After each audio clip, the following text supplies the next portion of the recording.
Hey friends, today we're talking about something a little bit sneaky. It's not your pricing strategy, no. It's not your money mindset, it's your money brain.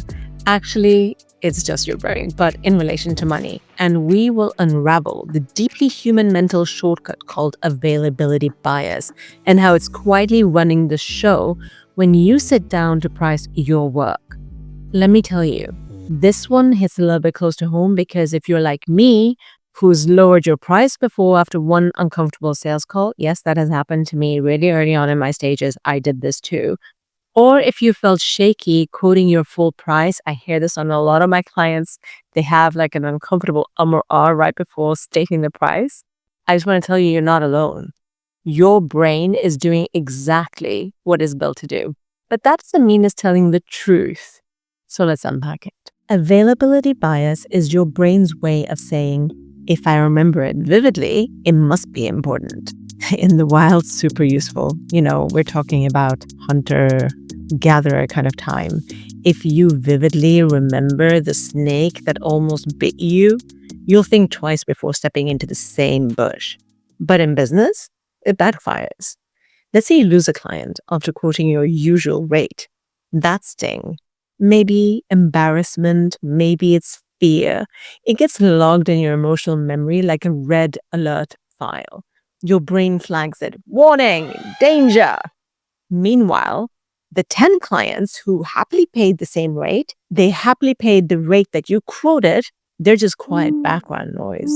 They're not memorable. It's not emotionally charged, so your brain doesn't keep that information top of mind.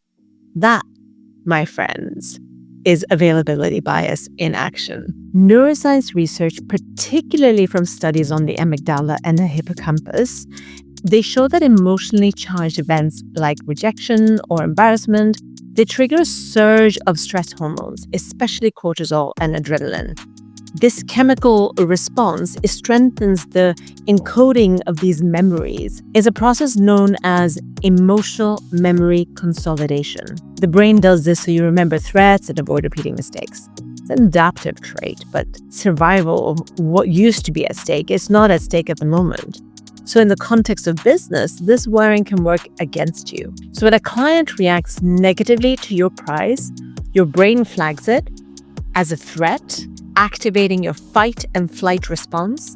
The memory of that moment, it becomes disproportionately vivid and very accessible.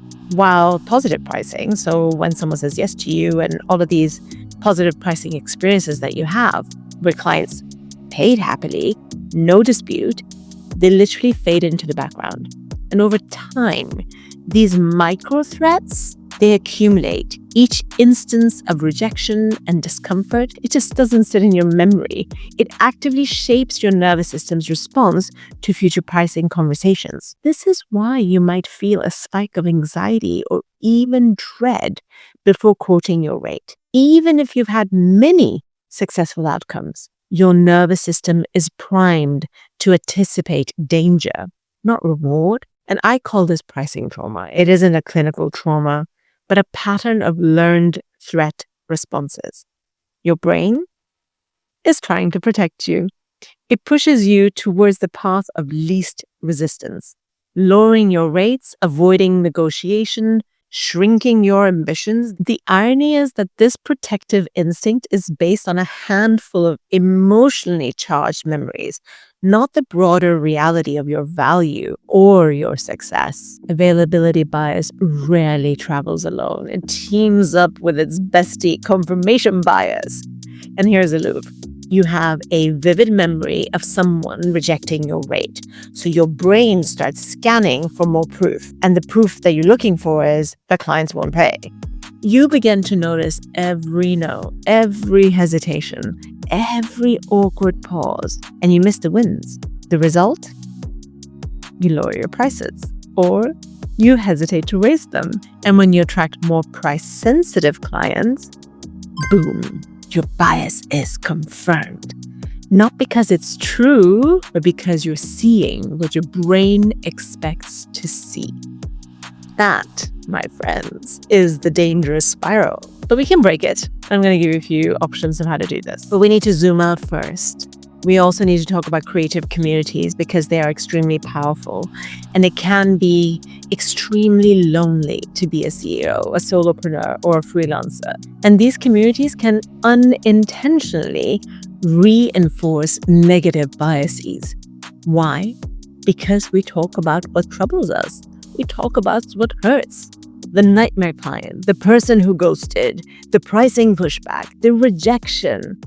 This creates something called an availability cascade, where the same stories get repeated so often, they start to feel like truth. I've seen this in action. And because I've seen this in action, I deliberately named my high-end coaching group the Winner's Circle so that there's a bias for wins. So the framing of it is already for the winning. So when you hear someone saying, everyone struggles to charge what they're worth, take a moment. That's not data. That's emotionally available information. Now, these biases, they don't just affect individuals. They shape the entire market. If the most visible prices in your niche are low because they're shouted the loudest or posted on every platform, your brain starts to treat them as normal. That's called price anchoring. Suddenly, charging more feels radical and even risky. And the whole industry gets stuck in a cycle of underpricing. You're not just battling your brain, you're battling the echo chamber. And here's the good news. This isn't about fixing you. You're not broken, you're biased. We all are. All of us humans are. But we can work with your brain. I can work with my brain and not against it. And this is how. First, let's have some deliberate data collection.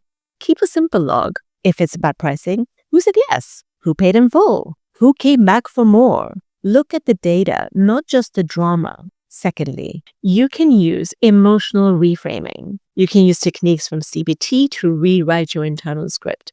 A no doesn't mean you're not worth it. It means not right now. The third is active community curation. This is important. It's all about sharing the pricing wins, increasing transparency, celebrating them publicly. Surround yourself with people who are charging boldly and they are being paid well. Finally, adopt an experimentation mindset. Treat pricing like it's an experiment. This is not a referendum on your value. Gosh, that'd be such a nightmare. It's simply a data point. Try, learn, adjust. You're a creative. Experimentation is what you do best. So, if pricing makes your stomach tie into knots, that's not you being weak. You have biology to blame. But now you know what's really going on, and that too is very powerful. So why don't we stop letting one bad memory run the whole show? Go charge what you want. I'm Ivy Malik, and I'm a business coach for creative entrepreneurs. I'll see you next time.